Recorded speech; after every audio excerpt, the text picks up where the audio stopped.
Mas iniciando, quando que você, voltando, né? Quando você pegou o seu primeiro caso, assim, mais forte ou maior, ou que você falou, meu, aqui a minha carreira vai dar um salto. Tive vários casos. Eu tive um na Bertioga, lá no começo da carreira. Uma mulher, mãe de um garoto de 5 anos, que convivia com um homem que não era o pai Uhum. dessa criança. E ele castigava Aqui, a criança, chegava em casa, batia. E a mãe, muito humilde, ela não tinha para onde correr, porque a família é de outro estado, dependia, inclusive, para comer, para vestir e para dormir diretamente desse homem. E um dia o sujeito passou da conta, de forma muito severa, bateu na criança. O casal pensava que a criança estava morta. Colocaram no automóvel e em Bertioga, sentido Mogi das Cruzes, pela Mogi Bertioga, pararam em 1 quilômetro da estrada, segundo ela, contra a vontade dela, e o rapaz pegou a criança e jogou na pista, uma ponte, e só que a criança não estava morta. A criança estava viva. Morreu depois. Quantos anos? 5 anos. 5 A anos. mãe fez isso. A mãe fez Meu isso. Deus. Ah. E essa mulher foi processada, foi a júri na Bertioga, num dia diferente dele, e eu era o advogado dela. E essa mulher foi condenada por 4 votos a 3.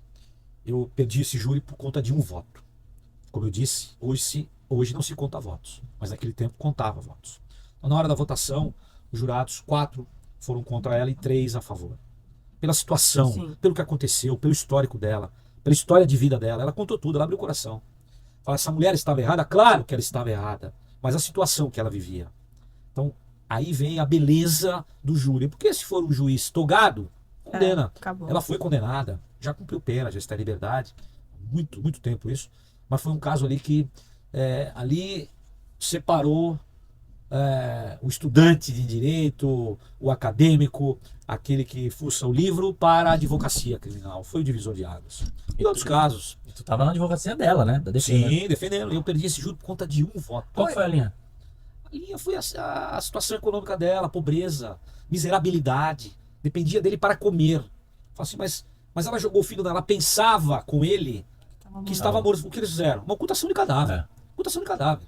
Que deu tudo errado. A criança não estava morta, estava viva. A criança estava desmaiada, os batimentos cardíacos diminuíram. E eles pensavam naquele instante de acabar com as provas, a evidência, etc., que responderiam. Mais ou menos ali como o caso do Nardoni, mais ou menos. Um foi um prédio, outro foi numa estrada. Só que o corpo apareceu e a criança estava viva. Morreu pela queda. Morreu de traumatismo craniano ali pela queda. Não morreu porque apanhou. Caraca. Como que emocionalmente você consegue Não, lidar aí com não, tudo isso? esquece. Aí você tem que separar. Advogado. Se você levar o problema para sua casa, você vai tem ficar como. louco. Qualquer profissional. Sim. Qualquer profissional. É um mestre de obras, uma construção. Se ele levar os problemas do dia para casa, ele infarta à noite, dormindo, acordando, com a esposa. E qual que é a viradinha de chave? Acabou o trabalho. Vou para casa, vou ficar com os meus filhos, vou tomar um vinho, vou assistir um filme, vou viajar, vou pro mar. Eu acho que essa parte, ela já vem desde... Não aprende isso na faculdade, vem de vida, porque se não for... tiver essa diferenciação, não existiria advogado criminalista. Sim. Porque a gente tá falando de crime. Se a gente tá falando de crime, alguma pessoa fez alguma coisa.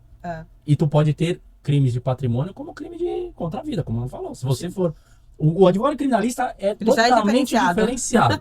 Essa é uma pergunta que ninguém vai conseguir explicar. E uma outra coisa, se você trouxer atenção, como é que você vai dar tranquilidade ao seu cliente, aos parentes do seu cliente, para sua família?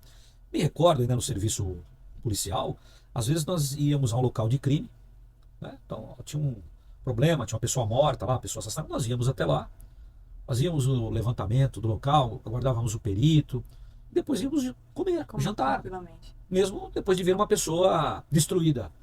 Então essa virada de chave eu aprendi muito cedo. E quando a pessoa chega ao escritório com um problema sério, você não pode colocar mais tensão. Falar, o seu caso é impossível, o camarada... Tem que olhar com esse olhar tiro mais na cabeça. estratégico mesmo. Não, lógico, olhar técnico. O que é possível fazer aqui? O que o advogado deve fazer, fica a orientação para os neófitos que estão começando agora na advocacia, é não prometer o que não pode entregar. O advogado que fala assim, olha, me paga tanto que eu vou absorver. Não existe isso. O advogado, o trabalho dele é meio. O dono da caneta, quem julga no final do processo, é o juiz. A outra pessoa, outra visão, completamente diferente da sua. Então fica a orientação para os colegas e colegas que estão começando. Foi procurado no escritório. Uma causa grande, gigantesca, uma causa pequena, ínfima, não importa.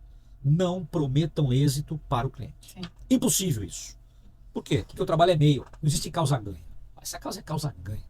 Quando um advogado fala isso é causa-ganha, é a mesma coisa um profissional da saúde que é procurado e fala assim, não, isso aqui você vai tomar tal remédio e você vai ficar bom. Certeza. Não existe certeza, existem vários fatores. No direito, então, Não, um monte de coisa.